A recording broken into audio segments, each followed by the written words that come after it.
హిందూపూర్ నియోజకవర్గం నుంచి ముచ్చటగా 3వసారి ఎంపికైనటువంటి మన ధీరుడు, మన యోధుడు ఎన్ని హ్యాట్రిక్ విజయాలు అందించారు, ఎన్ని చిత్రాల్లో మనకి తన యొక్క సామర్థ్యాన్ని చూపారో మనకు తెలియందే కాదు.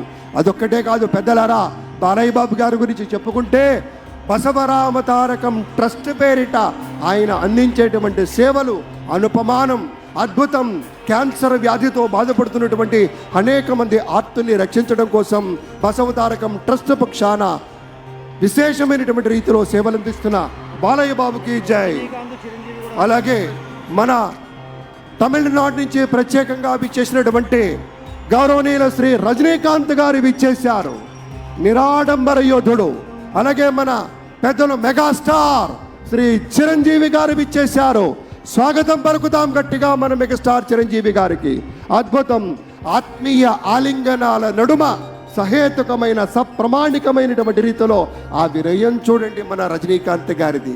ఎంత ఎత్తుకెదిగినటువంటి గొప్ప కళాకారుడు అయినా కూడా వదిగి ఉండేటువంటి ఆ మహనీయులందరికీ స్వాగతం పలుకుతూ It gives us great pleasure to welcome Talaiva superstar Rajinikanth garu and Lata Rajinikanth garu to Andhra Pradesh for this momentous occasion. Padma విభూషణులు ఆ రోజు మనం అంతా చూసాం.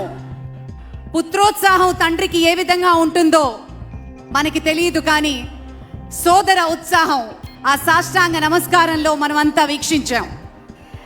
ఆప్యాయత, అనురాగం, అనుకున్నది సాధించి పవన్ కళ్యాణ్ గారు సోదరుడు మెగాస్టార్ గారికి సాష్టాంగ నమస్కారం చేసిన తరుణం, ఒక విజయాన్ని సొంతం చేసుకుని తిరిగి ఇంటికి వెళ్ళి తల్లి గారికి, వదిన గారికి, అన్నగారికి చేసిన సాష్టాంగ నమస్కారాన్ని ఈరోజు సభాముఖంగా గుర్తు చేసుకోవడం అవసరం అనిపించింది.